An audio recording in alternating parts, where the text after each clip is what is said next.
Ô, gente, se o Panda tivesse aqui, ele ia falar todo assim. Ah, e como que eu vou explicar e falar sobre um episódio de The Bad Batch em que menos aparecem os Bad Batches? E muito menos aquelazinha da Fennec Shand, que eu não aguento mais ficar ouvindo o nome daquela mulher. Enfim, ele ia dar toda essa introdução pra vocês. Então ele arrumou aqui um negócio, e aí ele foi arrumar o cabelinho, todo se achando pra gravar o vídeo. E aí eu sentei aqui pra gravar e falar isso pra vocês. Porque eu sou dessas, que eu agora invado o vídeo dos outros. Então fica aí com os seus Bad Batch, com o Panda de vocês e com a Fennec Shand. Chata também. Eu amo Star Wars.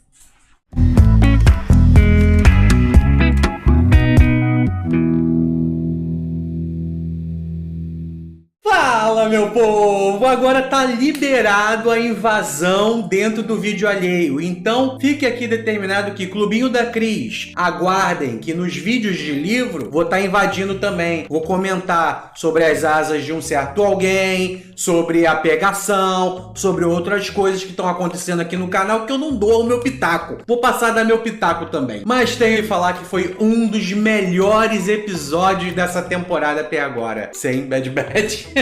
Mas é porque deu origem para um subplot interessante. Estou falando do episódio 11, Acordo com o Inimigo. Em inglês fica muito melhor, né? Muito mais sonoro. Devil's Deal, um contrato com o mal. E tudo se inicia no planeta Ryloth, o planeta dos Twi'leks. O episódio tem de tudo: saudosismo, corrupção, drama e morte. Ryloth está apresentando para os seus apatriados o novo modelo de política imposto pelo Império na galáxia. E nessa apresentação, temos do lado do Império alguns personagens conhecidos como o Crosshair, o Almirante Rampar, o Senador Ta, que já apareceu em vários filmes, já apareceu várias vezes em Clone Wars, mas nunca tinha aparecido a partir do episódio 3 na história de Star Wars. Em nenhum filme, nenhuma série, em Rebels ele não é comentado, e o motivo disso é explicado nesse episódio. O Império montou uma refinaria no planeta, mas os habitantes estão insatisfeitos. E, obrigatoriamente, eles devem abandonar qualquer inteligência militar ou bélica, ou seja, toda a segurança deve ser provida do Império, através do exército clone. E é aí que entra o famoso casal Syndulla. Os pais da Hera, Brasil! Pra quem assistiu o episódio e não conheceu os Syndulla, muito provavelmente não assistiu alguns episódios específicos em Clone Wars e Rebels, mas não tem problema nenhum. Eu tô aqui pra isso. Se você se interessou, pode assistir o episódio 21 da primeira temporada pra entender quem é Gon Syndulla. E também como o Ryloth foi liberto, porque o povo tá chateado nesse episódio com o Império. Tudo é explicado nesse episódio. Então esse impasse inicial e a presença do Senador Ta ao lado do Gon, e eles têm meio que um atrito velado, tudo isso é explicado nesse episódio. Episódio 21 da primeira temporada de Clone Wars. E pra entender mais ou menos pra onde Bad Batch quer levar a gente na história da Hera, você pode assistir o episódio 16 da segunda temporada de Rebels, que é chamado De Volta Pra Casa, que mostra a Hera adulta, pilotaça assim, incrível, e coloca ela numa missão que mostra que ela tá há muito tempo sem falar com o pai, muitos anos sem falar com o pai, né? Sem encontrar com ele. E isso é por causa da morte da mãe. Mas depois disso você pode assistir o 5º episódio da terceira temporada de Rebels, que é todo voltado pra Hera resgatar uma herança de família. Cara, é muito legal isso, porque dá pra entender que Star Wars tenta entregar uma história pra gente como se fosse um grande quebra-cabeça, que aos poucos as peças vão se encaixando e você percebe que não é só os Skywalkers que eram incríveis na história. Existem vários protagonistas, várias histórias acontecendo ao mesmo tempo, só que não dá pra entregar tudo de uma vez. Então, episódios como esse são muito preciosos pra quem é fã de Star Wars. Uma coisa que fica muito clara é que o povo odeia o Senador Ta e ama o Chan Syndulla. E de cara é apresentado um clone chamado Hauser, que tem um carinho muito forte pelo General Syndulla, pelo povo Twi'lek. Parece que ele estava ali desde lá de Clone Wars, desde as Guerras Clônicas, ajudando o planeta Ryloth. Parece até que ele não despertou a Ordem 66 nele, porque ele até bate de frente algumas vezes durante o episódio. A gente vai comentar sobre isso. Mas aí nós somos levados pro alto de um desfiladeiro, onde Hera e Chopper... Aê! Os fãs de Rebels devem ter se emocionado que nem eu. E eles estão investigando a refinaria Imperial pra obter algumas informações, porque tá tudo muito escondido. E quem mandou a Hera lá foi o tio dela, o Gobi, que também apareceu em todos esses episódios que eu falei. Enquanto o Chopper fica olhando a refinaria, Hera resolve deitar... É adolescente, né?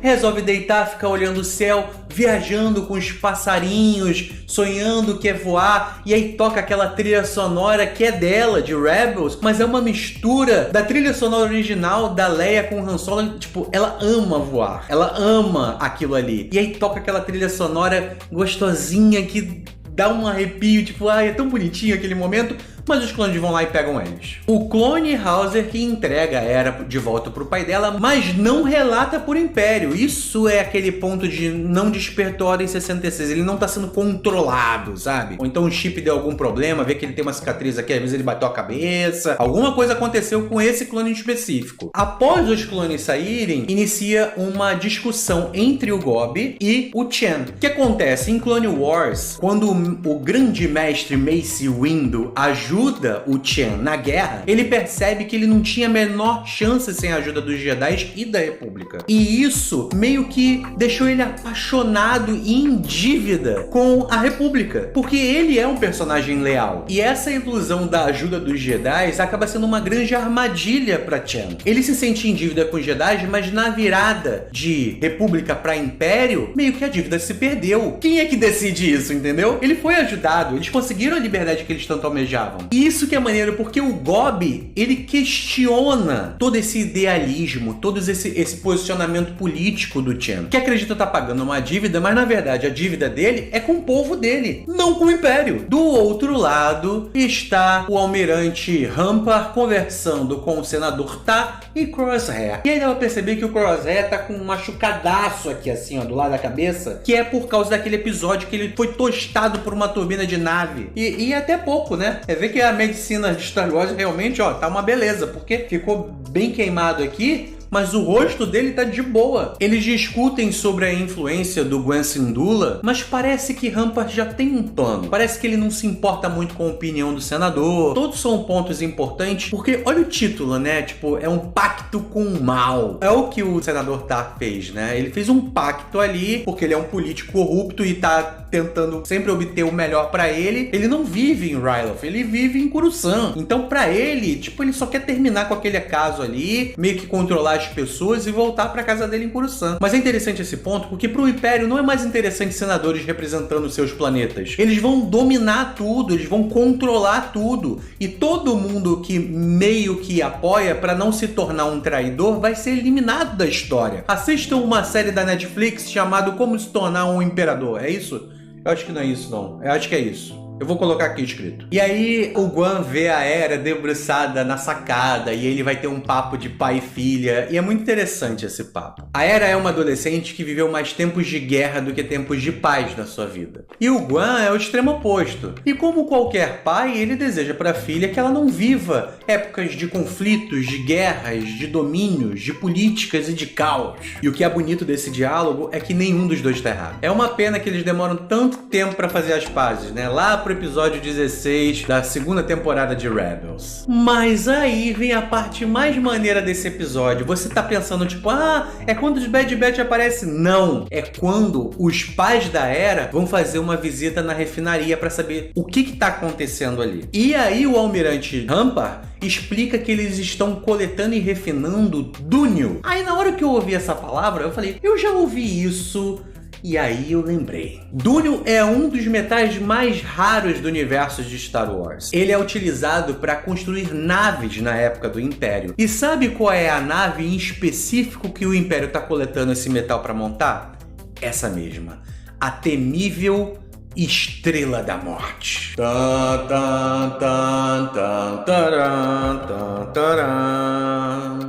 E é por isso que esse episódio, que não tem quase participação dos personagens principais, está no meio dessa temporada. No momento que virou a bandeirinha para Império Galáctico, é óbvio que nenhum planeta iria aceitar uma imposição política. Todo mundo achou que ia viver tempos de paz pós-guerra. Antes de tentar qualquer coisa, o domínio através do medo de uma arma supremacista que dissolve um planeta já era pensado lá em Clone Wars. Os planos já tinham sido roubados pelo Anakin e entregues pro chanceler. E é como eu tenho falado, né? Bad Batch tem funcionado muito como uma forma de comunicação e divisão em diversas séries que vão ser apresentadas. A gente já falou de Mandalorian, a gente já falou de outras séries aqui, mas a gente nunca falou de uma série que trata exatamente sobre a Estrela da Morte. Endor. Essa missão e essa coleta de Dúnio pode levar diretamente a várias histórias que podemos ver em Endor. Porque Endor é a série que vai culminar em Rogue One. Então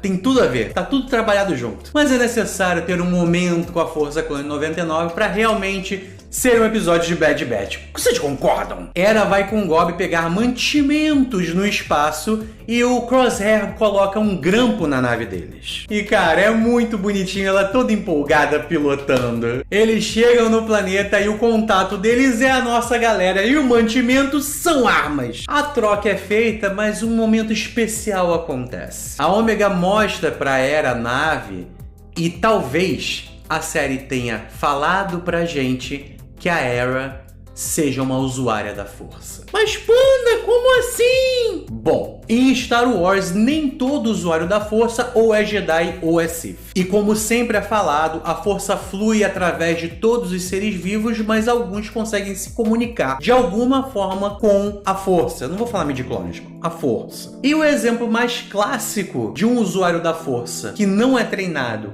e que de vez em quando se comunica com a força é a Leia, a irmã do Luke, ela mesma. O lance é que ela nunca teve treinamento na história canônica. Mas como a gente chega na Hera? Se liga nesse papo que a Ômega tem com a Hera. Quando a Ômega está mostrando a parte técnica da nave, ela demonstra muito controle de conhecimento da nave. E olha o que a Hera fala para a Ômega. Quando eu fecho os olhos e me sinto lá em cima, eu sinto.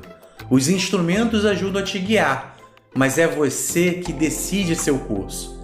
É libertador. Pra quem assistiu a série Rebels, sabe que a Hera é um dos melhores pilotos da galáxia. E Star Wars nunca vai deixar as melhores pessoas da galáxia não ter um contato, mesmo que sem querer, com a força. E sabe por que isso é importante? Porque ela vai encontrar em algum momento um Jedi que já apareceu em Bad Batch, Kanan. E talvez eles se encontrem em algum momento próximo. Daqui a pouco eu comento sobre isso. Voltando para Ryloth, Crosshair derruba a nave da Hera e o plano imperial é colocado em prática, que é incriminar a Hera para tirar o controle de Ryloth das mãos do Chen. E o Chen, para ajudar, ao descobrir que a Hera foi incriminada pelo Império, decide atacar o comboio imperial. Que beleza! Tudo foi montado para mostrar que esse ataque ao comboio foi um sucesso. Inclusive o almirante Rampa se rende. A Hera é salva e é enviada com Chopper para fugir. O Chen Syndulla é tomado por um ódio, coloca a arma na cabeça do senador Tá e ameaça de morte, mas a esposa dele tá ali do lado dele e faz ele desistir. E nesse momento, o Crosshair dá o tiro e mata o senador Tá para incriminar o pai da Hera. Ou seja, com uma única ação, o Rampa ele eliminou toda a liderança de Ryloth de uma vez, um plano mega inteligente. Você vê que ele tá no controle de tudo desde o início do episódio. Eu tinha falado que o Rampa era um grande vilão de Bad Batch. Muitos me desacreditaram, mas o golpe tá aí, cai quem quer. Eu espero muito que essa história continue no próximo episódio, porque o clone Hauser está na missão de pegar a Hera pro Império, mas eu acredito que os Bad Batch podem ser contratados pelo Gob para resgatar a Hera. E a partir deste ponto, duas teorias se formam. A primeira é que Hauser vai encontrar os Bad Batches e eles comecem a trabalhar a ideia dele abandonar o Império, dele ser um desertor. E seria legal porque é mais um clone trabalhando contra o Império em algum momento. Todos os clones se juntam, seria legal isso em algum momento acontecer. E a segunda teoria é que a Hera é salva pelos Bad Batch, ela foge com o Hauser, porque os pais dela estão presos, e em algum momento a Hera se encontre com Kanan. E aí vai ser bonitinho.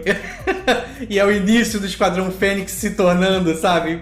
Eu quero muito que isso aconteça. Eu tô muito, muito feliz com esse episódio. Demorou um pouco pra sair, eu sei, mas é porque eu precisei assistir tantos episódios de Clone Wars com a participação da Hera e do Guan, quanto de Rebels, pra resgatar alguns detalhes e reviver essa incrível experiência que é Star Wars. Espero que vocês tenham gostado do vídeo, deixe seu like, comentem o que vocês acharam desse episódio e o que vocês acham que vem por aí. Um beijo, que a força esteja com vocês. Tchau!